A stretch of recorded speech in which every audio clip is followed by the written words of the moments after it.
Namaskar and pranam to all of you. Again, I am coming back to my channel Asit Government Rule Guru. Today, I will discuss part 4 MCQ on fundamental rules and supplementary rules FR and SR. In this part, I will discuss 35 very important MCQ questions, and these questions would be very useful for Assistant Section Officer exam on 11th March. Okay, in KVS Kendriya Vidyalaya Sangathan. So my friends, please subscribe my channel, share my channel and like my channel so that you can get interesting upcoming videos. So you see my WhatsApp number 8327782034 and my Telegram channel link t.me/BAPI2034 or join my Telegram channel. In my video description it is there, link is there, and also if you need PDF then contact with me in my WhatsApp number 8327782034. In almost in all topics MCQs and theory parts are there. So now I am going to discuss 35 very interesting and very useful, and also it means you can get these questions in forthcoming exam definitely. So question number 1, you see, question number 1, it is given a recurring or non-recurring payment granted to a government servant from the Consolidated Fund of India as remuneration for special work, right, on occasional or intermittent character is called what? So you know that very easy one, it is honorarium. Answer is bit D. Okay, you know that for special work, it is honorarium means it is a special work. The concerned government employee is not doing regularly. He or she is doing occasionally or in intermittent manner. Okay, and the fund also, it is a recurring or non-recurring payment granted, and it is granted from the Consolidated Fund of India. Okay, तो आपको यहाँ पर याद रखना है, मैं जो round लगा स्पेशल वर्क, यहाँ पर 2-3 क्वेश्चन ट्विस्ट होकर आ सकता है. Special work, occasional or intermittent character. Another one, the payment must be made from the Consolidated Fund of India. It is very important one. Okay, and it is payment, it is a recurring or non-recurring payment granted to a government servant. So answer is bit D, honorarium. Okay, another question, जो honorarium payment है वो कहाँ से मिलता है, वो जो मन रिलीज होता है Consolidated Fund of India से, right? Answer is bit D. तो question number 2, ज्वाइनिंग टाइम के ऊपर क्वेश्चन है. Joining time is mentioned under FR. तो आप देखेंगे फंडामेंटल रूल, आप एफआर रूल 9 उसका सब सेक्शन 10 आप देख लीजिए, ज्वाइनिंग टाइम के ऊपर है, राइट. बहुत इंपॉर्टेंट है फंडामेंटल, ये बहुत बार क्वेश्चन आया है तो क्वेश्चन आ सकता है. This question is very important one. Also you can get this question in forthcoming time forthcoming exam. So it is FR 9-10, right. Answer is bit B. Okay, fundamental rule 9 under section 10 में joining time के ऊपर discussion किया गया है. Answer is bit B. Question number 3, ये एक लीन के ऊपर क्वेश्चन है. हम जानते हैं lien means dash of a government servant to hold a post to which he has been appointed on a regular basis. Lien के ऊपर मेरा एक वीडियो है, मैं बता रहा हूँ. जैसे आपको एक न्यू डिपार्टमेंट में हायर पोस्ट मिलता है तो आप नॉर्मली 2 इयर्स के लिए, जो प्रेजेंट पोस्ट है आपका उसके ऊपर 2 इयर्स के लिए आप लीन ले सकते हो और जाकर न्यू डिपार्टमेंट में हायर पोस्ट में ज्वाइन कर सकते हो. और ये जो 2 इयर्स प्रोबेशन पीरियड होगा उस तो आपका पोस्ट यहाँ पर जो पेरेंट डिपार्टमेंट जो आपका था तो उसमें आपका पोस्ट के ऊपर लीन रहेगा, आप रिटर्न कर सकते हो. जब आपका न्यू डिपार्टमेंट में ओके आप हायर पोस्ट में जा चुके हो ना न्यू डिपार्टमेंट को, वहां पर जब आपका पोस्ट परमानेंट हो जाएगा तब आपका जो पेरेंट डिपार्टमेंट था और जो पोस्ट आपका था उसके ऊपर जो लीन था वो टर्मिनेट हो जाएगा.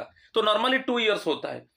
और जब न्यू डिपार्टमेंट में जो हायर पोस्ट में जब वो एक्सटेंशन होगा, नॉर्मली 2 इयर्स ड्यूरेशन, जब वो एक्सटेंशन होगा 1 ईयर के लिए तब वो लीन पीरियड एक्सटेंड हो सकता है। तो आप आपका पेरेंट डिपार्टमेंट को इन्फॉर्म करोगे थ्रू ऑफिशियल प्रोसीड्यूर। तो जो लीन एक टाइटल है, आंसर इज बिट सी।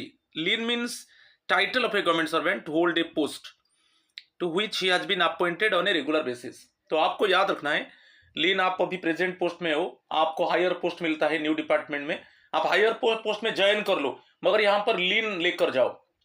तो लीन लेने से क्या है, ये जो पेरेंट डिपार्टमेंट का आपका जो पोस्ट है वो उसके ऊपर लीन रहेगा। तो वो पोस्ट और किसको इसी पोस्ट में अपॉइंटमेंट नहीं किया जाएगा जब तक आपका न्यू जो आप हायर पोस्ट में जा चुके हो न्यू डिपार्टमेंट में, जब तक वो प्रोबेशन क्लियर ना हो जाए तब तक आपका पेरेंट डिपार्टमेंट में जो पोस्ट था वो उसके ऊपर लीन रहेगा। आप प्रोबेशन पीरियड में रिटर्न आ सकते हो, ठीक है। यदि आपका न्यू पोस्ट में जो new hire post, lower post नहीं, न्यू हायर पोस्ट जब वो परमानेंट हो जाएगा और आपका पेरेंट डिपार्टमेंट में जो पोस्ट था वो ऑटोमेटिकली उसके ऊपर जो लीन था वो टर्मिनेट हो जाएगा, ठीक है। तो यहां पर जो आंसर बिट सी है, लीन मीन्स टाइटल, बहुत इंपॉर्टेंट क्वेश्चन है, ये क्वेश्चन आ सकता है, राइट। चलो क्वेश्चन नंबर 4 को चलेंगे। A government servant retains lien acquired on a post during, कुछ कंडीशंस दिया गया है, सम कंडीशंस गिवन। क्या in this condition actually can you retain lien, आप लीन रिटेन कर सकते हो। सस्पेंशन में आप लीन रिटेन कर सकते हो। फॉरेन सर्विस आप जैसे आपका विलिंगनेस देकर आप फॉरेन सर्विस में गए हो तो उसमें आपका जो पेरेंट पोस्ट था उसके ऊपर लीन रहेगा। पीरियड ऑफ लीव, आप लीव लेकर जा चुके हो तो आपका पोस्ट के ऊपर लीन रहेगा। वो लीन मीन्स बेसिकली आपका पेरेंट पोस्ट वो फिलअप नहीं होगा। तो ये तीनों में, चाहे सस्पेंशन हो चाहे foreign service, period of leave, उसके ऊपर लीन रहेगा। वो पोस्ट को किसी को फिलअप नहीं किया जाएगा। चाहे आप अभी आपके ऊपर डिसिप्लिनरी प्रोसीडिंग चल रहा है और आप अभी सस्पेंशन पीरियड आपका चल रहा है, तो बेसिकली आपका जो पोस्ट में वो पोस्ट को फिलअप नहीं किया जाएगा, वो आपके पोस्ट के ऊपर लीन है। वैसे फॉरेन सर्विस से आप चले गए तो आपका पेरेंट पोस्ट के वो आपका पेरेंट पोस्ट फिलअप नहीं होगा, उसके ऊपर लीन है, आप रिटर्न आ जाओगे। सपोज जैसे मिनिमम आप गए हो 5 ईयर्स के लिए कि एक्सटेंड हो गया 7 ईयर्स, आप रिटर्न आ जाओगे ना। तो ये तीनों केस में आप लीन रिटर्न करोगे। तो answer is B D, all of the above. ये भी बहुत इंपॉर्टेंट क्वेश्चन है, ये कंडीशंस को याद कर लो। Suspension, foreign service, period of leave, okay, ये केस में आपका पोस्ट के ऊपर लीन रहेगा। लीन के ऊपर एक वीडियो पड़ा है, आप मेरा प्ले लिस्ट में सर्च कर लीजिए, उसको देख लीजिए, बहुत इंपॉर्टेंट पार्ट है, ठीक है। Answer is B D. Question number 5 को चलेंगे। 5 में अगेन लीन के ऊपर क्वेश्चन आ गया। A lien of a government servant to a post shall not be retained, shall not be retained, question को अच्छे से पढ़िए। When he proceeds on immediate observation outside his cadre, जब आउटसाइड कैडर में उसका इमीडिएट ऑब्जर्वेशन हो जाता है तो ऑटोमेटिकली आपका जो पेरेंट पोस्ट है उसके ऊपर लीन खत्म हो जाता है, टर्मिनेट हो जाता है। तो लीन आपका पेरेंट पोस्ट में बेसिकली लीन टर्मिनेट हो जाएगा, मीन्स वो पोस्ट को फिलअप कर दिया जाएगा। तो इमीडिएट ऑब्जर्वेशन आप याद कीजिए, यदि आपका इमीडिएटली ऑब्जर्व हो गया आउटसाइड कैडर में तो आपका पेरेंट पोस्ट जो है उसके ऊपर लीन टर्मिनेट हो जाएगा और फिलअप हो जाएगा, आप रिटर्न नहीं आ सकते। ये करेक्ट है, ठीक है। और on deputation beyond the maximum period, deputation period actually यदि वो टेन्योर पोस्ट नहीं है तो बेसिकली जो डेपुटेशन पीरियड 5 ईयर्स होता है और एक्सटेंड होकर 7 ईयर्स होता है, ये एक्सटेंशन होकर 7 ईयर्स होता है। टेन्योर पोस्ट है अलग है। टेन्योर पोस्ट क्या है, टेन्योर में क्या है, 1 ईयर की, 2 ईयर की, 3 ईयर, एक ड्यूरेशन होता है। टेन्योर पोस्ट नहीं है, minimum 5 years deputation period, extension होगा तो 2 ईयर्स होगा, 7 ईयर्स होगा। मगर आपका डेपुटेशन पीरियड खत्म हो गया, मगर on deputation beyond the maximum period, ये जैसे मिनिमम पीरियड 5 ईयर्स है, आपका एक्सटेंशन नहीं हुआ, उसका बियॉन्ड में आप रह गए तो ऑटोमेटिकली आपका पेरेंट पोस्ट के ऊपर जो लीन था वो टर्मिनेट हो जाएगा। जैसे एक्सटेंड हो गया 7 ईयर्स तक जो डेपुटेशन पोस्ट, 7 ईयर्स के बाद भी आप नहीं ज्वाइन कर रहे हो तो इट मीन्स आपका पेरेंट पोस्ट के ऊपर जो लीन था वो टर्मिनेट हो जाएगा, तो आपका पोस्ट को फिलअप कर दिया जाएगा। तो ये दोनों करेक्ट है, ये दोनों बहुत इंपॉर्टेंट है, दोनों करेक्ट है। Both I and I R true, इसके ऊपर लीन खत्म हो जाएगा ये दोनों कंडीशन में। वही क्वेश्चन पूछा है, a lien of a government servant to a post shall not be retain when, ये दोनों कंडीशन में हम लीन को रिटेन नहीं कर सकते। Observation in outside cadre and another one beyond the maximum period of deputation. मैं थोड़ा आपको क्लैरिफाई कर दिया। Question number 5C। चलो क्वेश्चन नंबर 6 को चलेंगे। Which of the below mentioned periods are treated as duty? हम देखेंगे treated as duty, क्या ये ड्यूटी पीरियड में माना जाएगा कि नहीं, whether these situations are included in duty period or not. Period of training before appointment to group C and group D, ये तो ड्यूटी पीरियड माना जाएगा। जैसे आपका group C group D appointment पहले आपका ट्रेनिंग होता है, वो ट्रेनिंग पीरियड को ड्यूटी माना जाएगा। Treatment of enforced halts, enforced halts case में भी ये ड्यूटी पीरियड है, क्योंकि कभी कोई कमोशन हो गया, कभी कोई वायलेंस हो गया, कभी कहां पर सपोज ट्रैफिक इज पैरालाइज्ड, कि ऐसा कुछ नेचुरल डिजास्टर टाइम केस में आपका एक जगह में पर्टिकुलरली आप हॉल्ट हो गया, आप टूर में जा रहे थे कि ट्रेनिंग में जा रहे थे और वहां पर आप रुक गए, तो वो पीरियड एक्चुअली एनफोर्स्ड हॉल्ट, ये आप जानबूझकर नहीं किया, voluntarily you have not done actually this halt. This halt is occur only due to the emergency, due to commotion, due to violence, due to it means paralyse of normal life, strike फ्राइक वगैरह time में नहीं की, तो ये सब case में तो ये ड्यूटी माना जाएगा। डिपार्टमेंटल एग्जामिनेशन जब आप देने के लिए जा रहे हो वो भी ड्यूटी माना जाएगा। तो तीनों केस ये ट्रीटेड एज ड्यूटी। बहुत इंपॉर्टेंट क्वेश्चन था। तो यहां पर answer all of the above, answer is B D, all of the above, right. Question number 7 को चलेंगे। यहां पर एक additional pay granted to a government servant to save him from loss of substantive pay due to revision of pay or due to any reduction otherwise than as a disciplinary measure or on other personal. आप देख लीजिए कभी कभी आपका जैसे पे revision time में आपका पे रिड्यूस हो गया, जब आपका अभी 7th पे रिवीजन हुआ नहीं कि 2016 में पे रिवीजन टाइम में आपका रिड्यूस हो गया। डिसिप्लिनरी कंडीशन में जैसे माइनर पेनल्टी की मेजर पेनल्टी हो, आपका जो टाइम स्केल ऑफ पे उसको रिड्यूस कर दिया जाता है नहीं कि, तो वहां पर नहीं, आपका ये डिसिप्लिनरी मेजर को छोड़ दो, डिसिप्लिनरी टाइम में आपका पे लॉस होगा, क्योंकि जब मेजर पेनल्टी माइनर पेनल्टी लगता है वहां पर आपका मेजर पेनल्टी में क्या है, जैसे आप पहले टीजीटी थे अभी पीजीटी एक हायर पोस्ट को आ गए, तब आप सपोज फॉर एग्जांपल देता हूं, पहले आपका टीजीटी में ज्वाइन हुआ था, आप प्रमोशन होकर पीजीटी बन गए, अभी मेजर पेनल्टी में आपको टीजीटी पोस्ट को डिग्रेड किया जा सकता है। तो और क्या है टाइम स्केल पे, अभी पे लेवल आपका 7 है, पे लेवल 6 कर दिया गया कि पे लेवल 5 कर दिया गया, वहां पर पे लॉस होगा। मगर यहां पर जो कंडीशन है कभी कभी पे रिवीजन होता है, ड्यू टू रिवीजन ऑफ पे आपका पे लॉस हुआ, और due to any other reason आपका पे में कोई कमी आ गया, मगर वो डिसिप्लिनरी मेजर को छोड़ दो, otherwise than as a disciplinary measure. तो ये जो है इसको हम बोलते हैं पर्सनल पे, ठीक है। तो यहां पर आपको एडिशनल पे दिया जाएगा, क्योंकि जब ये कंडीशन है, जब पे रिवीजन हुआ था वहां पर आपका सब्सटैंटिव पे लॉस हुआ या और एनी अदर मेजर, मगर हम डिसिप्लिनरी मेजर को नहीं लेंगे।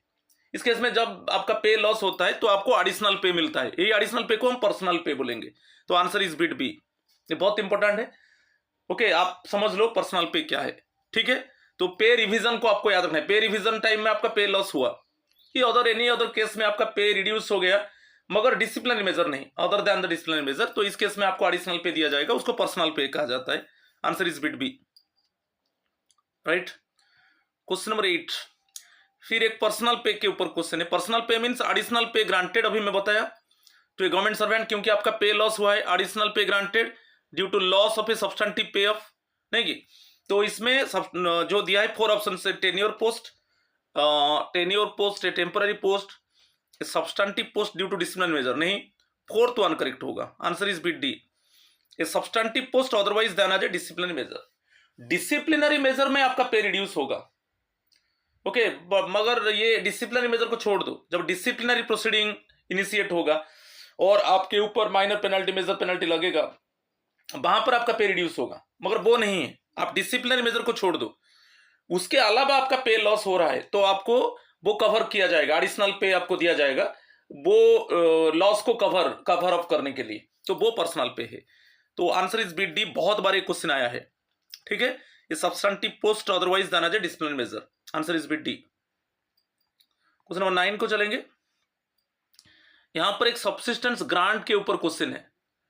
व्हाट इज फर्स्ट पहले इसके ऊपर क्वेश्चन आ सकता है। जो सब्सिस्टेंस ग्रांट है वो मेंशन किया गया है फंडामेंटल रूल 9 सबसेक्शन 27, FR 927, आपको याद कर लो, इसके ऊपर क्वेश्चन आ सकता है। फंडामेंटल रूल 9 अंडर सेक्शन 27 में सब्सिस्टेंस ग्रांट के ऊपर डिस्कस किया गया है। जब आपको कोई लीव सैलरी की पे नहीं मिलेगा तब उस केस में आपको ग्रांट मिलता है। तो वही देखेंगे जो 4 ऑप्शन से। Monthly grant made to a government servant under suspension, ये नहीं है।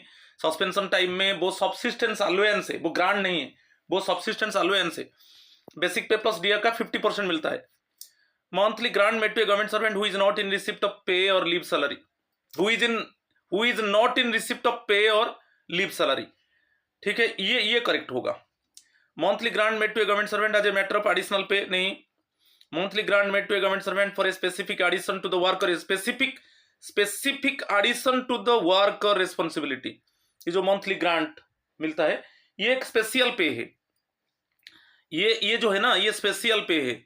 जब आप ऐसा कुछ एडिशनल वर्क करते हो, एडिशनल रिस्पॉन्सिबिलिटी आप लिया है, तो एडिशनल रिस्पॉन्सिबिलिटी केस में आपको स्पेशल पे मिलेगा। मगर यहां पर जो दिया है बेसिकली सब्सिस्टेंस ग्रांट के ऊपर पूछा है, जो मैं टिक लगाया, आंसर इज बिट बी होगा। ओके, मंथली ग्रांट, एक मंथली ग्रांट है made to a government servant who is not in receipt of pay or leave salary, right. तो ये जो है बहुत इंपॉर्टेंट, इसके ऊपर क्वेश्चन आएगा कि सब्सिस्टेंस ग्रांट को कौन सा रूल में, in which rule of basically in which fundamental rule, okay, subsistence grant is discussed, okay, कि subsistence grant is emphasized, FR 9 subsection 27, answer bit B है। समझ में आ गया। चलो क्वेश्चन नंबर 10 को चलेंगे। What is the maximum period of retention of lien, अभी मैं बताया था maximum period of retention of lien normal दिया है। देखिए नॉर्मल केस में आपका जो लीन पीरियड रहेगा 2 इयर्स रहेगा। आप अभी जाकर न्यू डिपार्टमेंट में आपको हायर पोस्ट मिला, तो आप न्यू डिपार्टमेंट में जाकर हायर पोस्ट में ज्वाइन कर लिया, तो लीन जो आपका पेरेंट पोस्ट है उसके ऊपर लीन है, तो नॉर्मली 2 इयर्स रहेगा। वहां पर आपका जो हायर पोस्ट मिला आपको न्यू डिपार्टमेंट में, वहां पर प्रोबेशन पीरियड चलेगा नहीं, जब तक प्रोबेशन वहां पर चलेगा वहां आपका जो पेरेंट पोस्ट है उसके ऊपर लीन रहेगा, आप कभी भी रिटर्न कर सकते हो। मगर जब आपका न्यू पोस्ट जो है, जो न्यू हायर पोस्ट है न्यू डिपार्टमेंट में, वो जब परमानेंट हो जाएगा तो आपका पेरेंट जो पोस्ट के ऊपर लीन था वो टर्मिनेट हो जाएगा, ठीक है। जब तक आप लीन लेकर गए हो, और नॉर्मली जो 2 इयर्स होता है, नॉर्मली 2 इयर्स होता है, उसमें आपका पेरेंट पोस्ट को फिलअप नहीं किया जाएगा, वो पोस्ट वैकेंट रहेगा आपके लिए, ठीक है। और नॉर्मली क्या है, और एक्सटेंशन हो गया वहां पर प्रोबेशन, जैसे वहां पर प्रोबेशन 2 इयर्स था मगर 1 ईयर एक्सटेंशन हो गया, तो यहां पर भी लीन पीरियड 1 ईयर एक्सटेंशन होगा। वहां पर आपका क्या ऑफिशियल प्रोसीजर में, ओके, आप इन्फॉर्म कर दो आपका पेरेंट डिपार्टमेंट को कि मेरा प्रोबेशन पीरियड 1 ईयर एक्सटेंड हो गया, ओके। मगर नॉर्मली जो लीन रहता है आपका पेरेंट पोस्ट के ऊपर वो 2 इयर्स रहता है। आंसर इज बिट बी, बहुत बार क्वेश्चन आया है, ठीक है। चलो question number 11, no person may be appointed in India to post in government service without a medical certificate, आपको मेडिकल सर्टिफिकेट देना है। जब when I means you are getting new appointment, then at the time of joining you must submit medical certificate of health. एक format है, वो format को fill up करके, okay, और बेसिकली जो मेडिकल सर्टिफिकेट है आप लेके जमा करना है आपको, आज पर व्हिच फंडामेंटल रूल। तो कौन सा फंडामेंटल रूल 10 है, FR 10 में क्लियरली मेंशन किया गया है कि जो न्यू अपॉइंटीज है उनको मेडिकल सर्टिफिकेट देना है। और एक मजा बात है, सपोज आप नहीं दे पाए तो ऑनरेबल प्रेसिडेंट का एक पावर है कि आपको पे एंड अलाउंसेस मिलेगा 2 मंथ्स तक, ओके। आप नहीं दिया मेडिकल सर्टिफिकेट तो वो 2 मंथ्स तक आपको पे एंड अलाउंसेस मिलेगा, तो 2 मंथ्स के अंदर आप सर्टिफिकेट दे दो। ये it is the special power of the honourable president कि पे and allowances actually you will get, suppose eight the time of joining you are unable to submit medical certificate, okay, then for 2 months as usually you can get pay and allowances, so within 2 months you must submit medical certificate, otherwise then after that automatically it can be stopped, पे and allowances जो आपको वो बंद हो जाएगा। तो आपको medical समझ में आ गया। इसके ऊपर क्वेश्चन आ सकता है कि यदि आप ज्वाइनिंग टाइम में मेडिकल सर्टिफिकेट नहीं दिया तो कितना मंथ के अंदर आप दे सकते हो, तो कितना मंथ दे सकते हो, 2 मंथ्स। तो इसमें आपको एज यूजुअल पे एंड अलाउंसेस मिलेगा और 2 मंथ्स के अंदर आप मेडिकल सर्टिफिकेट दे दो। और ये जो पावर स्पेशल है, जो 2 मंथ्स आपको एक्सटेंड किया गया ना, ये स्पेशल पावर है।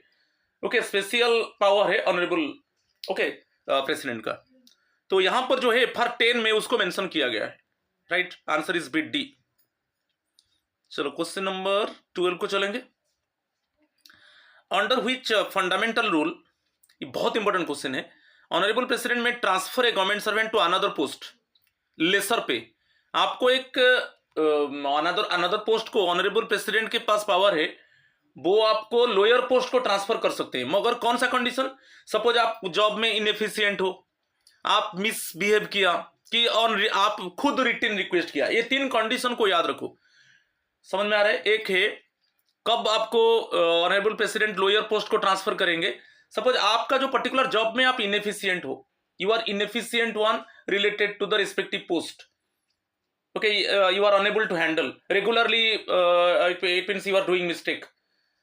Okay, that much of knowledge actually you do not possess to handle the respective post. Misbehavior regularly, repeatedly, not ek bar, repeatedly, it means you are doing basically mischief related to the misbehave others. Another one, आप खुद written request किया कि मुझे lower post को transfer कर दिया जाए। ये तीनों केस में honourable president okay concerned employee को लोअर पोस्ट को ट्रांसफर करेंगे। ठीक है, ये तीनों कंडीशन आपको याद रख लो। ये तीनों कंडीशन बहुत इंपॉर्टेंट है।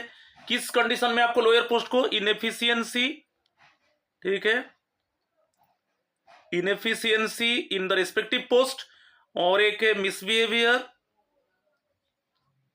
राइट, और एक है आप खुद रिटन रिक्वेस्ट, आप खुद रिक्वेस्ट किया, रिटन रिक्वेस्ट किया। ये तीनों केस में आपको ऑनरेबल प्रेसिडेंट लोअर पोस्ट को ट्रांसफर कर सकते हैं। ठीक है, इसके ऊपर क्वेश्चन आ सकता है ट्विस्ट होकर। और यहां पर रूल पूछा है, अंडर व्हिच फंडामेंटल रूल, ये मेंशन किया गया है FR 15A, fundamental rule 15A में, सबसेक्शन A में क्लियरली मेंशन किया गया है ये तीनों कंडीशन में ओके आपको लोअर पोस्ट को ऑनरेबल प्रेसिडेंट ट्रांसफर कर सकते हैं। राइट, चलो ठीक है, तीनों कंडीशन को याद कर लो। इसके ऊपर क्वेश्चन आ सकता है, यहां पर तो रूल पूछ लिया। Question number 13, which of the following rules of the fundamental rules provides that subject to certain exceptions the central government may delegate to any of its officers subject to any conditions it may think fit to impose any powers conferred upon it by fundamental rules। तो यहां पर क्या है कि कौन सा ऐसा fundamental rule आप डिक्टेट करेंगे? The central government may delegate to any of its officers, तो डेलीगेशन ऑफ पावर दिया है, ऑफिसर्स को डेलीगेशन ऑफ पावर दिया है सब्जेक्ट टू सर्टेन कंडीशंस, कि वो सोच रहा है कि हाँ ये ऑफिसर्स को ये पावर दिया जाएगा।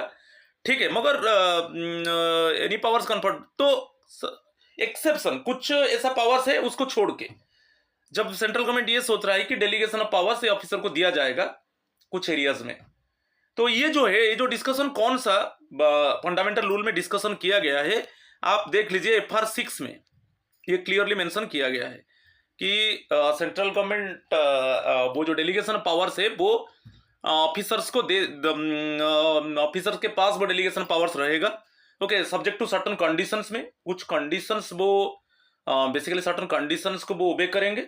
ठीक है, ऑफिसर्स दे मस्ट ओबे certain conditions, they must follow certain conditions, और इसमें उसके उनके पास डेलीगेशन ऑफ पावर्स रहेगा okay and conferred by the central government on them. तो वो जो डिस्कस किया गया वो FR 6, ये भी जो KPS का प्रिंसिपल एग्जाम में क्वेश्चन आया था। तो FR 6 में आपको अच्छे से, मैं जो अंडरलाइन किया उसको अच्छे से देख लो, ये फंडामेंटल रूल 6 में। और कभी कभी क्वेश्चन ट्विस्ट होता है कि FR 6 में क्या डिस्कस किया गया है, तो FR 6 में वही दिया है कि सेंट्रल गवर्नमेंट ऑफिसर्स को डेलीगेशन ऑफ पावर दिया है subject to certain conditions, except certain areas, कुछ एरियाज में उनको डेलीगेशन ऑफ पावर नहीं दिया जाएगा। ठीक है, तो FR 6 आंसर यहां पर 3 हो गया। चलो क्वेश्चन नंबर 14 को चलेंगे।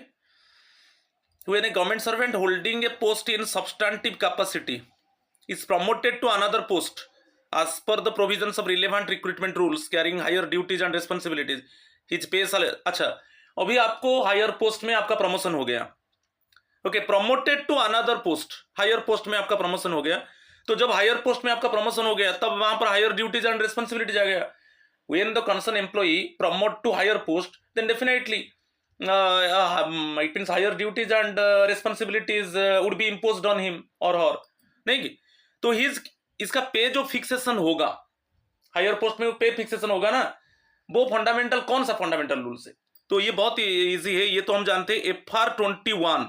FR21 सबसेक्शन आप आई को चले जाइए, IA1, इसमें क्लियरली मेंशन है, बहुत इंपॉर्टेंट है ये भी। अभी KVS का प्रिंसिपल एग्जाम में आया था, जो February 8 में अभी एग्जाम हुआ था, ये क्वेश्चन आया था।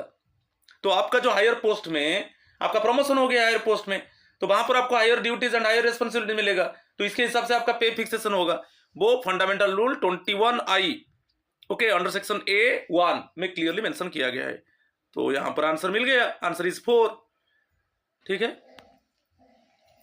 चलो ठीक है, क्वेश्चन नंबर 15 को चलेंगे।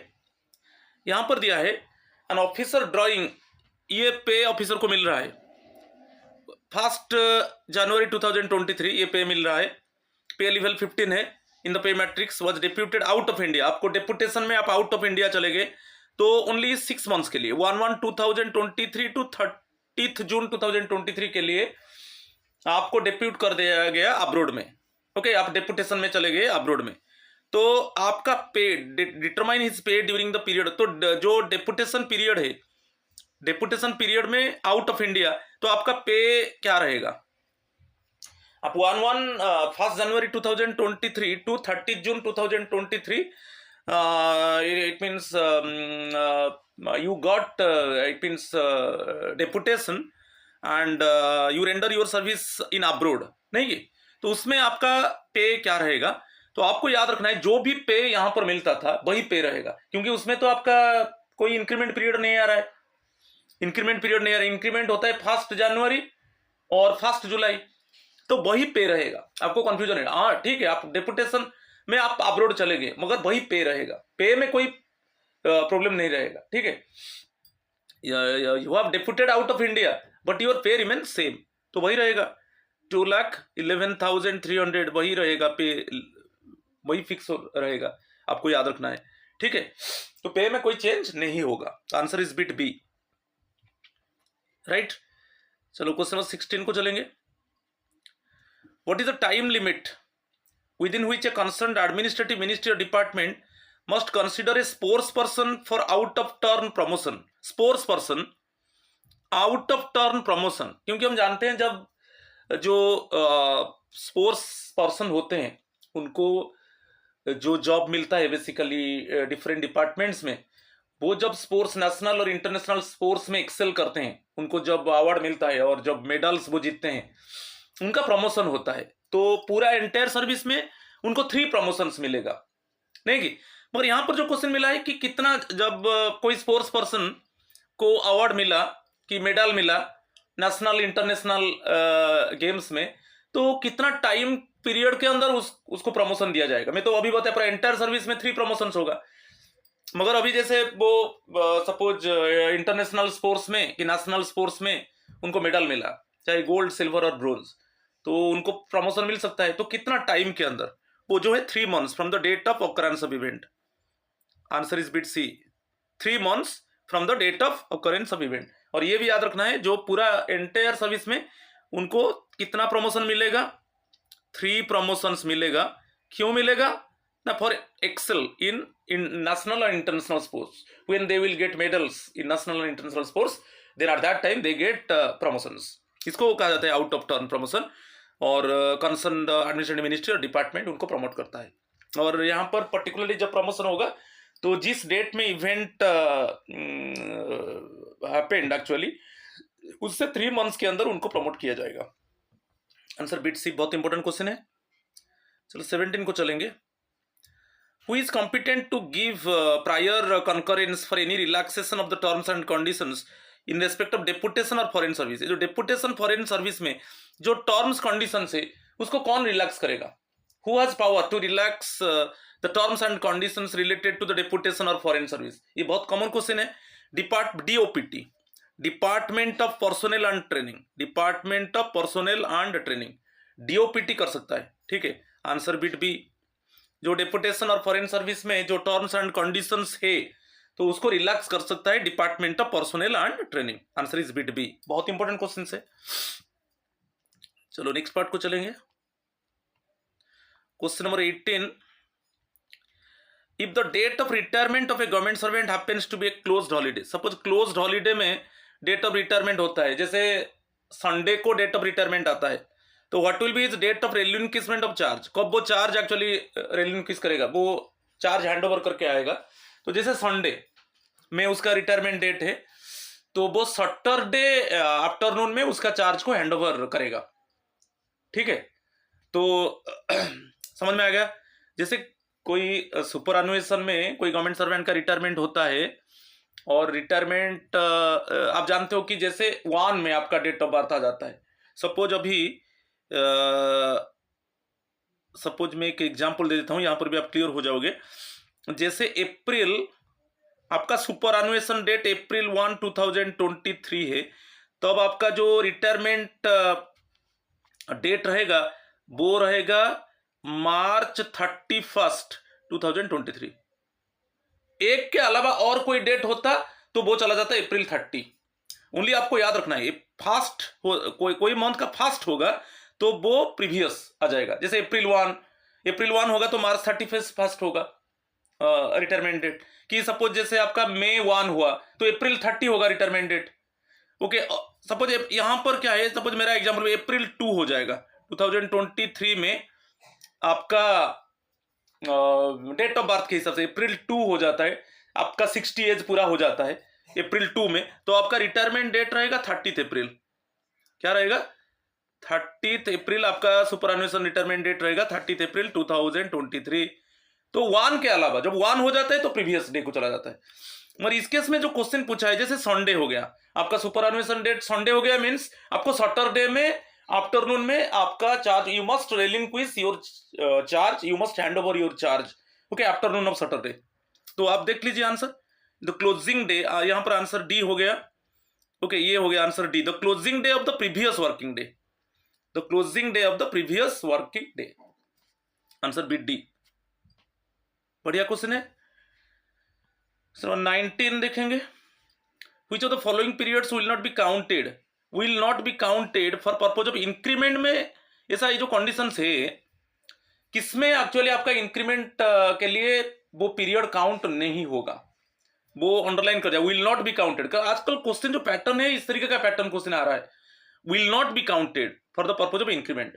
इंक्रीमेंट के लिए वो पीरियड को काउंट नहीं किया जाएगा। ऑल काइंड्स ऑफ ड्यूटी तो इंक्रीमेंट के लिए काउंट किया जाएगा, ज्वाइनिंग टाइम तो इंक्रीमेंट के लिए काउंटिंग किया जाएगा।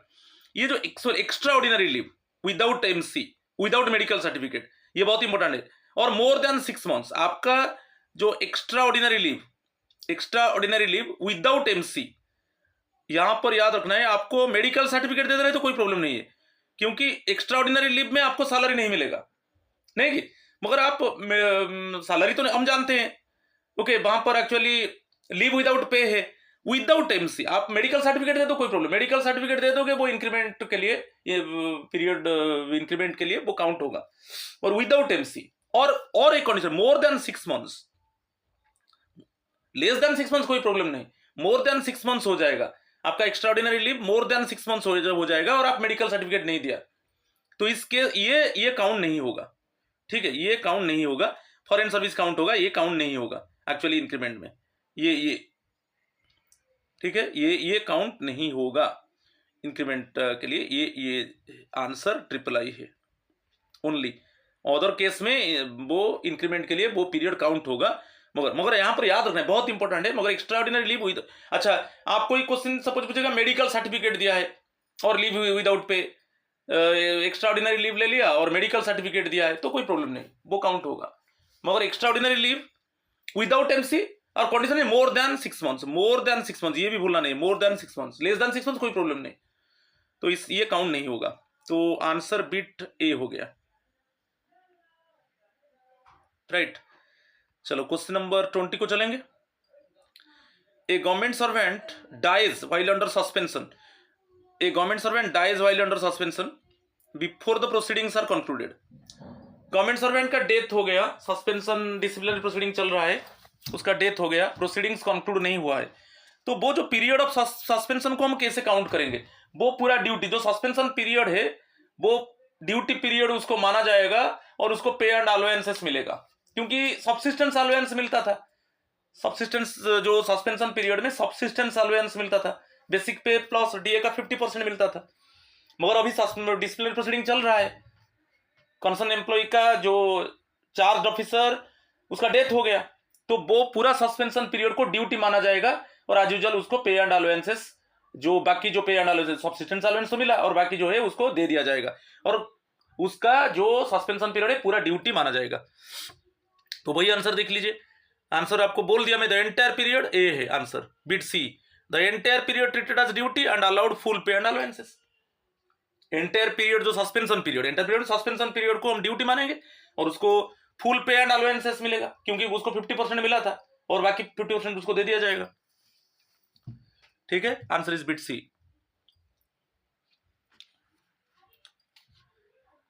चलो क्वेश्चन नंबर 21 को चलेंगे। Under which rule a group A और B government servant may by giving notice of not less than 3 months in writing to the appropriate authority retire from service after he attains the age of 50 years. आप जब 50 years cross होने के बाद हम 3 months का notice देके voluntary retirement ले सकते हैं, मगर हमको कितना मंथ्स का नोटिस देना है? नॉट लेस देन 3 months का नोटिस देना है, 3 months का नोटिस देना है हमको वॉल्यूंटरी रिटायरमेंट के लिए। और ये ग्रुप ए और ग्रुप बी, ये दोनों ग्रुप ए और ग्रुप बी गवर्नमेंट सर्वेंट के लिए है। वो वही बोला है कि ऑलरेडी सरपास 50 years और हम 3 months का नोटिस भेजेंगे अप्रोप्रिएट अथॉरिटी को वॉल्यूंटरी रिटायरमेंट लेने के लिए। तो ये जो है ये एक्चुअली मेंशन किया गया है बेसिकली आपका एक फंडामेंटल रूल 56K में, आपको याद रखना है। हमको माने बेसिकली कंसर्न एम्प्लॉय वो नोटिस देगा 3 months notice, okay, appropriate authority को 3 months नोटिस हम भेजेंगे कि मुझे वॉल्यूंटरी रिटायरमेंट लेना है। ठीक है, मगर यदि कोई डिसिप्लिनरी प्रोसीडिंग चल रहा है, कोई केस आपके ऊपर है, वहां पर आपको वॉल्यूंटरी रिटायरमेंट नहीं दिया जाएगा, और नॉर्मली ये 56K है। अभी जो 56J आया यहां पर आंसर बिट सी होगा, यहां पर एक्चुअली आंसर सी होगा, इट इज FR 56K, ये आंसर है एक्चुअली। थोड़ा हम 56J को ये FR 56J के ऊपर क्लैरिफाई कर देता हूं, ये अभी न्यू है। 56J ये क्या बोलता है, जैसे आप गवर्नमेंट डिपार्टमेंट में ज्वाइन किया है, आपका एज सपोज 35 ईयर से कम था, आप गवर्नमेंट डिपार्टमेंट ज्वाइन किया है, तो 50 आपका जब एज 50 होगा, 50 एज के बाद पब्लिक इंटरेस्ट में गवर्नमेंट आपको इट मीन्स रिटायर कर सकता है जॉब से। 56J में क्या है, सपोज आप पहले 35 ईयर्स से पहले आप गवर्नमेंट डिपार्टमेंट ज्वाइन कर लिया है, तो 50 के बाद वो गवर्नमेंट असेस करेगा, 50 एज के बाद पब्लिक इंटरेस्ट में आपको गवर्नमेंट रिटायरमेंट दे सकता है, और वहां पर गवर्नमेंट नोटिस भेजेगा, चाहे गवर्नमेंट आपको 3 months नोटिस भेजेगा, और यदि 3 months नोटिस नहीं भेजेगा, इमीडिएटली आपको रिटायर करने के लिए बोलेगा, तो 3 months का पे आपको देगा, पे एंड अलाउंसेस देगा। और एक है, यदि आप 35 एज के बाद आप गवर्नमेंट डिपार्टमेंट ज्वाइन किया है, तो आपका जो असेस किया जाएगा 55 ईयर्स के बाद, 55 ईयर्स के बाद तो गवर्नमेंट उसको असेस करेगा और पब्लिक इंटरेस्ट में आपको रिटायर कर सकता है, और गवर्नमेंट आपको 3 months नोटिस भेजेगा, यदि 3 months नोटिस नहीं भेजेगा तो 3 months पे एंड अलाउंसेस देकर आपको रिटायर कर सकता है जॉब से। और यहां पर जो है हम खुद नोटिस भेजेंगे गवर्नमेंट को वॉल्यूंटरी रिटायरमेंट के लिए, वो 56K है। 56J के ऊपर मैं थोड़ा क्लैरिफाई आपको किया, ठीक है। यहां पर हमने गवर्नमेंट हमको पब्लिक इंटरेस्ट में हमको रिटायरमेंट कर सकता है, ठीक है। It means government actually through public interest government send notice to us for retirement. और 35 आप बिलो 35 ईयर्स ज्वाइन किया है गवर्नमेंट डिपार्टमेंट में, तो आपका असेस होगा 50 ईयर्स के बाद, और जो 35 ईयर्स के बाद गवर्नमेंट डिपार्टमेंट ज्वाइन किया है उनका असेसमेंट होगा 55 ईयर्स के बाद, और वहां पर गवर्नमेंट नोटिस भेजेगा। और वो नहीं है, यहाँ पर हम वॉलंटरी रिटायरमेंट की बात करते हैं और हम खुद नोटिस भेजेंगे, 55 एज हमारा क्रॉस हो गया, हम खुद गवर्नमेंट को नोटिस भेजेंगे हमको वॉलंटरी रिटायरमेंट के लिए, तो वो 56 के है। आंसर बिट सी। 22 को चलेंगे। What are the conditions payable to the lending authority when a government servant is sent on foreign service in India from the following. तो यहाँ पर जैसे क्या कंट्रीब्यूशंस रहेगा लेंडिंग अथॉरिटी को, जो बोरोइंग आपका जो बोरोइंग डिपार्टमेंट, आप फॉरेन सर्विस में चले गए, आपका बोरोइंग डिपार्टमेंट क्या किस कंडीशंस में कंट्रीब्यूट करेगा लेंडिंग अथॉरिटी को। ठीक है, यहाँ पर दिया है contribution towards the cost of pension, contribution on account of the cost of leave salary, contribution to provident fund, repayment of house building advance. यहाँ पर एक्चुअली दो कंट्रीब्यूशन होता है। आपका लेंडिंग अथॉरिटी जो जिस डिपार्टमेंट आप गया ना काम करने के लिए फॉरेन सर्विस में, वो है लेंडिंग अथॉरिटी। जो आपका ओरिजिनल डिपार्टमेंट है वो पेरेंट डिपार्टमेंट है। तो यहाँ पर क्या है ना, बेसिकली आपका जो पेरेंट डिपार्टमेंट है वही है लेंडिंग अथॉरिटी, और अभी फॉरेन सर्विस में जिस डिपार्टमेंट को काम करने के लिए गए हो वो है बोरोइंग अथॉरिटी। और वहां पर लेंडिंग अथॉरिटी बोरोइंग डिपार्टमेंट क्या क्या पे करेगा लेंडिंग अथॉरिटी को, एक contribution towards the cost of pension और contribution on account of the cost of leave salary, ये दोनों को देगा। प्रोविडेंट फंड नहीं है आपका कंट्रीब्यूटर, आपका पेंशन नहीं है कंट्रीब्यूट, सीपीएफ है तो सीपीएफ कंट्रीब्यूट करेगा, मगर यहाँ पर नहीं है।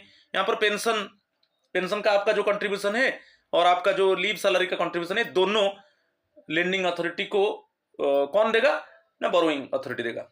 बोरोइंग अथॉरिटी मीन्स जिस डिपार्टमेंट में अभी आप डेपुटेशन में काम कर रहे हो, और आपका लेंडिंग अथॉरिटी क्या है, जो आपका पेरेंट डिपार्टमेंट है। तो ये दोनों एक्चुअली करेक्ट है, बहुत इंपॉर्टेंट क्वेश्चन है। तो यहाँ पर देख लीजिए आंसर इज बिट डी, ये दोनों कंट्रीब्यूट होगा लेंडिंग डिपार्टमेंट को। कौन कंट्रीब्यूट करेगा, borrowing department. Answer is bit D. चलो question number 23, identify what is the penal provision in the event of the officer overstaying. Overstaying का बात आ रहा है, for any reason whatsoever during the deputation period. Deputation period में आपका ओवरस्टेइंग हो गया, ओके, आपको जो पीरियड है वो क्रॉस हो गया, तो वहां पर क्या होगा, ओवरस्टेल जो पीरियड है वो पेंशन के लिए काउंट नहीं होगा, करेक्ट है। Overstay will not count for pension, जो ओवरस्टेल पीरियड है वो पेंशन के लिए काउंट नहीं होगा, वो इंक्रीमेंट के लिए काउंट नहीं होगा, और आपके ऊपर डिसिप्लिनरी एक्शन चलेगा।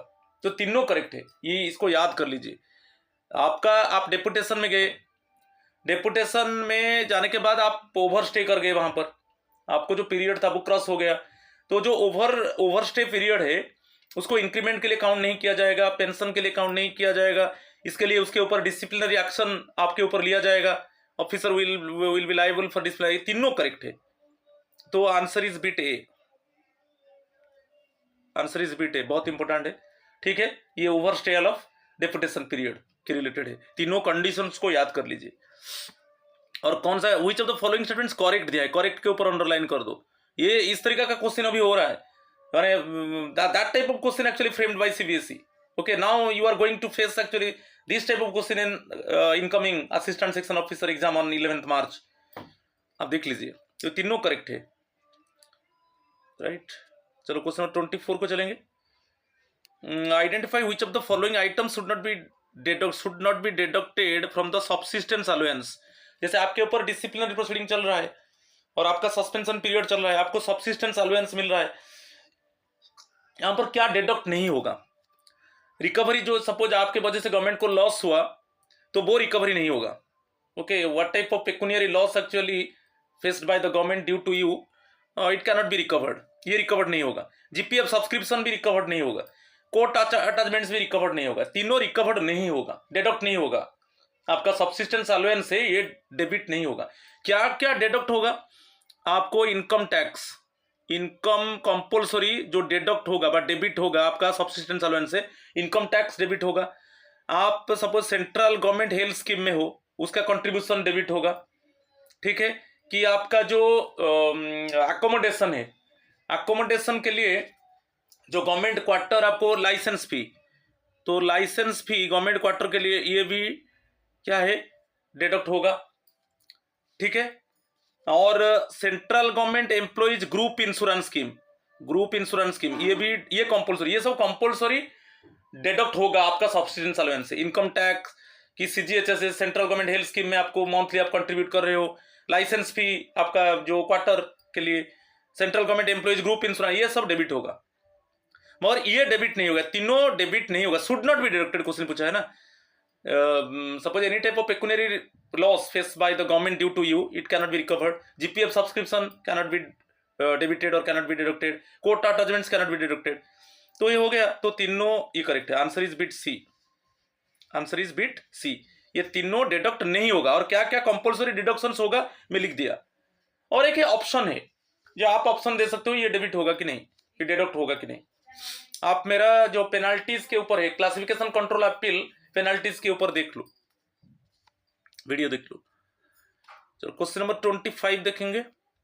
Who will give the award under the award scheme for innovative and workable suggestions. कोई ऐसा इनोवेटिव आप वर्क किया तो आप अवार्ड स्कीम के अंदर आ गए, तो आपको कौन अवार्ड देगा? तो department of administrative reforms and public grievances. Okay, ये answer is bit D, department of administrative reforms and public grievances, ये आपको अवार्ड देगा। यदि आप अवार्ड स्कीम में आते हो, आप ऐसा कुछ इनोवेटिव वर्क किया और कुछ ऐसा स्पेशल वर्क किया, तो आप अवार्ड स्कीम के अंदर आ गए, तो आपको department of administrative reforms and public grievances आपको अवार्ड देगा। बहुत इंपॉर्टेंट है, answer is bit D. Question number 26 देखेंगे। A government servant was awarded punishment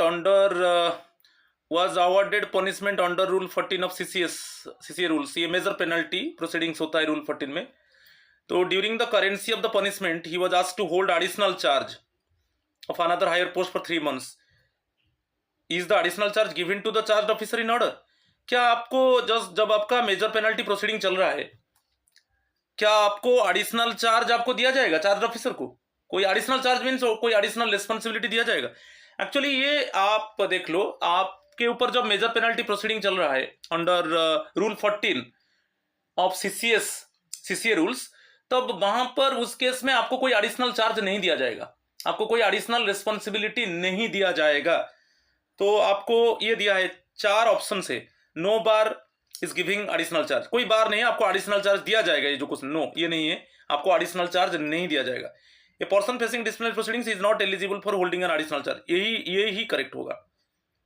नहीं कि additional charge can be given for a lower post, ऐसा वो दिया है कि आप लोअर पोस्ट में आपको एडिशनल चार्ज दिया जाएगा, ऐसा कुछ नहीं।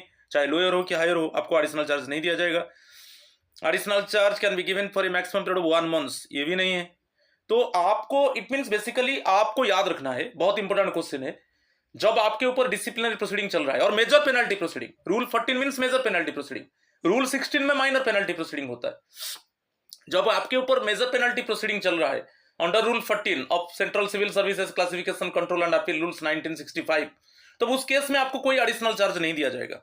तो आपको मिल गया आंसर। तो आंसर बीट ए है, a person facing disciplinary proceedings is not eligible for holding an additional charge, answer bit A है। आपको कोई एडिशनल चार्ज नहीं दिया जाएगा जब आपके ऊपर मेजर पेनल्टी प्रोसीडिंग चल रहा है, और रूल 14 दिया है ना, वहां पर मेजर पेनल्टी प्रोसीडिंग चल रहा है, आंसर बीट ए है। क्वेश्चन नंबर 27, थोड़ा कैलेंडर ईयर में हम count express the period commencing on 20th January and ending with 4th May in terms of months and days for the purpose of definition of month under. तो आप यहाँ पर calculate कर दो, जनवरी वो एक मिड है, और यहाँ पर फरवरी, मार्च नहीं कि अप्रैल और मई, नहीं कि और मई, इसमें काउंट कर लो। जनवरी 20 से कैलेंडर ईयर 20 से हो रहा है, मीन्स यहाँ पर 12 डेज हो गया। तो जनवरी आप याद कर लो, 20 to 31, 12 डेज। फरवरी 1 month हो गया, मार्च 1 month, अप्रैल 1 month और मई 4 days हो गया, तो 3 months 16 days, आंसर बीट ए। जैसे कैलेंडर मंथ में काउंट करना है और क्या, ठीक है, 3 months 16 days, right, answer bit A. Question number 28, define the number of out of turn promotions as per FRSR to be allowed in the entire service career of a sportsman. अभी मैं बताया था इसके ऊपर, for excellence in international national sports. Suppose जो sportsman है, जब उसको अवार्ड मिलता है और मेडल मिलता है इंटरनेशनल नेशनल स्पोर्ट्स में, उसको प्रमोशन मिलता है, आउट ऑफ टर्न प्रमोशन कहा जाता है। जैसे पर्टिकुलर प्रमोशन के लिए जब वो event actually in which date actually event occur, 3 months के अंदर, यदि कोई कंसर्न स्पोर्ट्समैन को मेडल मिला तो 3 मंथ्स के अंदर उसको आउट ऑफ टर्न प्रमोशन मिलेगा। और मैं बोला था एंटायर सर्विस में उसको 3 प्रमोशंस मिलेगा। कितना प्रमोशंस मिलेगा? 3 प्रमोशंस। मगर व्हेन ही और सी एक्सेल इन इंटरनेशनल और नेशनल स्पोर्ट्स, व्हेन ही और सी गेट अवार्ड और मेडल इन इंटरनेशनल और नेशनल स्पोर्ट्स। तो आंसर 3 हो गया, ये करेक्ट है, आंसर 3 है। एंटायर कैरियर, एंटायर सर्विस में जो आउट ऑफ टर्न प्रमोशन मिलेगा 3 टाइम्स मिलेगा। और कोई भी जब इवेंट होता है, जब प्रमोशन मिलेगा, कितना टाइम लिमिट होता है, जब कोई इवेंट पर्टिकुलर डेट में उसको मेडल मिला तो उसका 3 मंथ्स के अंदर उसको आउट ऑफ टर्न प्रमोशन दिया जाएगा। और एंटर सर्विस में 3 प्रमोशंस होगा। वही नंबर ऑफ प्रमोशंस के बारे में पूछा है एंटर सर्विस में। Answer bit A. 29 को चलेंगे। यहाँ पर 2 स्टेटमेंट दिया है। Deputation allowance is treated as special pay, ये करेक्ट है। डेपुटेशन अलाउंस को हम स्पेशल पे बोलेंगे, ठीक है। और it is defined in FR9 subsection 25, ये भी करेक्ट है। दोनों को याद कर लो। ये FR, ये बहुत इंपॉर्टेंट है कि आपको क्वेश्चन पूछेगा in which, basically in which fundamental rule deputation allowance is mentioned. तो फंडामेंटल रूल 925, ठीक है, दोनों करेक्ट है। और डेपुटेशन अलाउंस को हम स्पेशल पे बोलेंगे। इस तरीके का क्वेश्चन आ रहा है तो क्वेश्चन क्या पूछा? Which of the above statements is or are correct one? Is or are correct one, both the statements are correct one, both are correct one. Deputation allowance को हम स्पेशल पे बोलेंगे और it is defined in fundamental rule 9 subsection 25 में।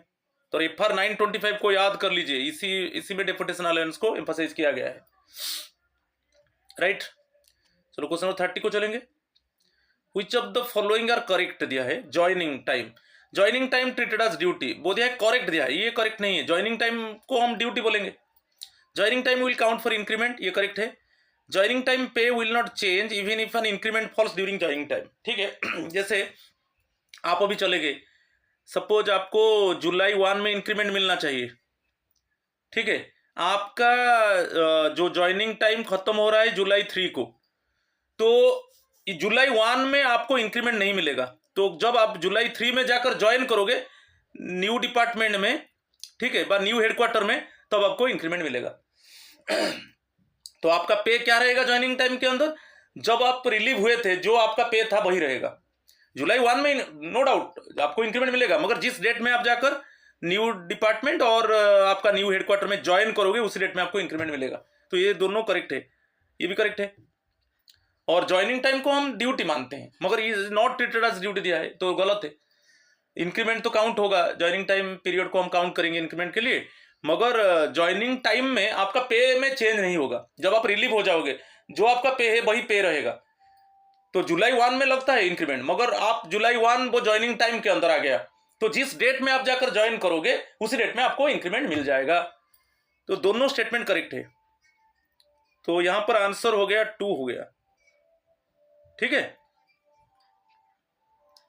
चलो question number 31 देखेंगे। ये question pattern है, देखिए किस तरह का क्वेश्चन आ रहा है। Which of the following is correct, correct के ऊपर अंडरलाइन में कर दिया, हम करेक्ट देखेंगे। Where the joining time is followed by holidays, the holidays will be suffixed to the joining time, ये करेक्ट है। जैसे आप अभी रिलीव हो गए और आपका ज्वाइनिंग टाइम चला, सपोज आप अभी जाकर जैसे आप ज्वाइन करोगे, सपोज आपका ज्वाइनिंग टाइम मार्च 11 में खत्म हो रहा है, मार्च 11 सैटरडे है, ठीक है, और नेक्स्ट संडे आ गया। आपका मार्च 11 भी ज्वाइनिंग टाइम है मार्च 11 में, मगर 12 को संडे है तो वो सफिक्स हो जाएगा। आप जाकर कब ज्वाइन करोगे? 13 को ज्वाइन करोगे, मार्च 13 को ज्वाइन करोगे, ठीक है। मार्च 11 आपका ज्वाइनिंग टाइम पीरियड है तो सैटरडे है, तो लास्ट ज्वाइनिंग टाइम पीरियड है मार्च 11, तो 12 संडे आ गया ना, तो संडे में सफिक्स हो गया, तो जाकर आप 13 में ज्वाइन करोगे। समझ में आ गया? तो फर्स्ट करेक्ट है। सेकेंड वन दिया है where relieving order is followed by holidays, followed by holidays. जैसे आप सैटरडे को रिलीव हो गए, तो जब रिलीव हो गए मीन्स आपका ज्वाइनिंग टाइम स्टार्ट हो गया। आप सैटरडे रिलीव हो गए तो आप ये बोलेंगे कि नेक्स्ट डे संडे है, सैटरडे आफ्टरनून को आप रिलीव हो गए, कि आप नेक्स्ट डे जो संडे है, संडे वो ज्वाइनिंग टाइम में क्या होगा, वो प्रीफिक्स नहीं होगा। ये नहीं मानेंगे कि सैटरडे आफ्टरनून में हम रिलीव हो गए, मेरा मंडे से स्टार्ट होगा ज्वाइनिंग टाइम। जब आप रिलीव हो गए आपका ज्वाइनिंग टाइम स्टार्ट हो गया। तो नेक्स्ट जो संडे है वो प्रीफिक्स नहीं होगा, संडे उसमें ज्वाइनिंग टाइम के अंदर आएगा। समझ में आ गया? तो where relieving order is followed by holidays, the holidays will be prefix. No, prefix नहीं होगा, ये इनकरेक्ट है। प्रीफिक्स नहीं होता है, सफिक्स होगा। सफिक्स के बारे में समझाया, प्रीफिक्स नहीं होगा। तो ओनली वन करेक्ट है, करेक्ट पूछा है, ओनली वन करेक्ट है। सफिक्स होगा, प्रीफिक्स नहीं होगा। समझ में आ गया? सैटरडे आफ्टरनून में आप रिलीव हो गए, ज्वाइनिंग टाइम स्टार्ट हो गया रिलीव होने से। नेक्स्ट संडे है, आप बोलेंगे नहीं मेरा ज्वाइनिंग टाइम मंडे से, नो ऐसा नहीं होगा। वंस आप रिलीव हो गए सैटरडे मीन्स आपका ज्वाइनिंग टाइम स्टार्ट हो गया।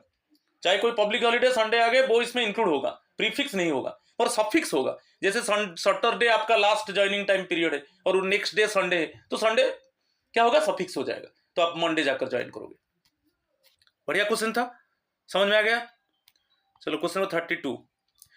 यहां पर दो डेपुटेशन अलाउंस के ऊपर आपको याद रखना है, यदि सेम स्टेशन में आप डेपुटेशन में जा रहे हो तो आपको डेपुटेशन अलाउंस 5% और मैक्सिमम 4500 मिलेगा, मैक्सिमम। सेम स्टेशन, ये जो आ गया सेम स्टेशन, सेम स्टेशन में, सेम स्टेशन में 5 आप डेपुटेशन में जा रहे हो तो आपका deputation allowance 5% subject to maximum of 4500। आपका जो बेसिक पे है उसका 5% और मैक्सिमम 4500।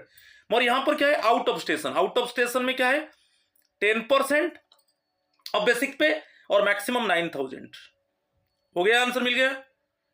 तो ये भी अभी केवीएस का प्रिंसिपल एग्जाम में क्वेश्चन आया था। समझ में आ गया आंसर? आउट ऑफ स्टेशन पूछा है, तो सेम स्टेशन में 5% ऑफ बेसिक पे, मैक्सिमम 4500। और आउट ऑफ स्टेशन में आपका जो डेपुटेशन अलाउंस होगा वो 10% ऑफ बेसिक पे और मैक्सिमम कितना होगा, 9000। तो आंसर बी 2 होगा। आंसर क्या होगा, 2 होगा, राइट। बहुत इंपॉर्टेंट क्वेश्चन है। क्वेश्चन नंबर 33 देखेंगे। Under which rule of FR no powers may be exercised or delegated under these rules except after consultation with the ministry of finance. Ministry of finance को consult करना है, okay. आप without consultation of ministry of finance आप काम को proceed नहीं कर सकते। ऐसा कौन सा फंडामेंटल रूल में दिया गया है, आप देख लीजिए FR 7 में, FR 7 फंडामेंटल रूल 7 में क्लियरली मेंशन किया गया है कि ऐसा कुछ वर्क से जो आपको मिनिस्ट्री ऑफ फाइनेंस के साथ कंसल्ट करना है। Without consulting ministry of finance it means you can not proceed your work, okay, you are having no power, okay, you must consult with the ministry of finance. ये FR 7 में है, तो answer 4 हो गया। बहुत important है, ठीक है, इसको अच्छे से देख लो। चलो क्वेश्चन नंबर 34 देखेंगे। FR 8, अंडर FR 8 ये इसको याद रखना है, the powers of interpreting these rules are reserve to, यहां पर आंसर दे दिया गया, ये dash. Under FR 8 the powers of interpreting these rules are reserve to the dash, okay. So ये जो फंडामेंटल रूल है उसको इंटरप्रेट कौन करेगा, ये FR 8 में, FR को भी याद रखना है। बेसिकली इंटरप्रेटिंग दीज रूल्स, इसको ये FR 8 में आता है, याद रखना है। ओनली सपोज कौन सा फंडामेंटल रूल में इंटरप्रेटिंग रूल्स रहेगा और उसको जो रूल्स को इंटरप्रेट करेंगे कौन करेंगे, ऑनरेबल प्रेसिडेंट करेंगे। आंसर बीट ए, ये FR 8 में दिया गया है, बहुत इंपॉर्टेंट है। FR 8 सपोज मिसिंग रहेगा, कौन सा रूल में एक्चुअली जो फंडामेंटल रूल्स है उसको इंटरप्रेट करेंगे ऑनरेबल प्रेसिडेंट, वो FR 8 में। और interpreting these rules are reserve to the honourable president. Answer is bit A. आज का लास्ट क्वेश्चन, पहले मैं बता रहा हूं कि please subscribe my channel, like my channel and share my channel. Definitely you will get very interesting videos in upcoming time, okay. Definitely it would be interesting one. Always I am extending help to you, okay. So please subscribe my channel. Next है, आपको PDF चाहिए तो आप मेरा जो number है आप consult कीजिए।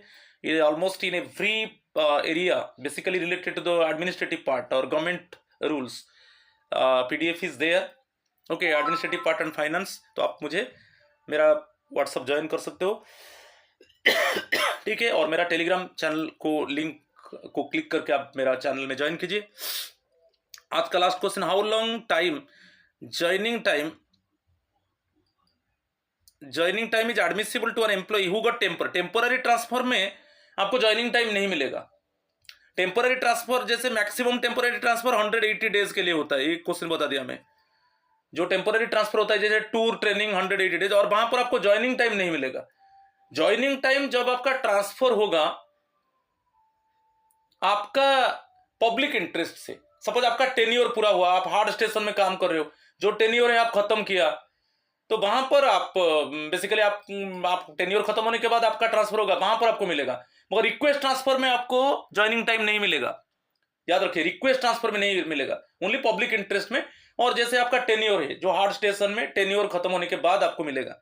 और यहां पर जैसे टेम्पोररी ट्रांसफर मैक्सिमम 180 डेज होता है, टूर ट्रेनिंग, तो इसमें आपको ज्वाइनिंग टाइम नहीं मिलेगा, ओनली ट्रांजिट टाइम, आपका जो जर्नी है to and fro journey time आपको मिलेगा, कोई आपको ज्वाइनिंग टाइम नहीं मिलेगा, बट एक्चुअल ट्रांजिट टाइम मिलेगा। यही आंसर है, answer is bit D, right. तो इतना था, थैंक यू एंड नमस्कार टू ऑल ऑफ यू।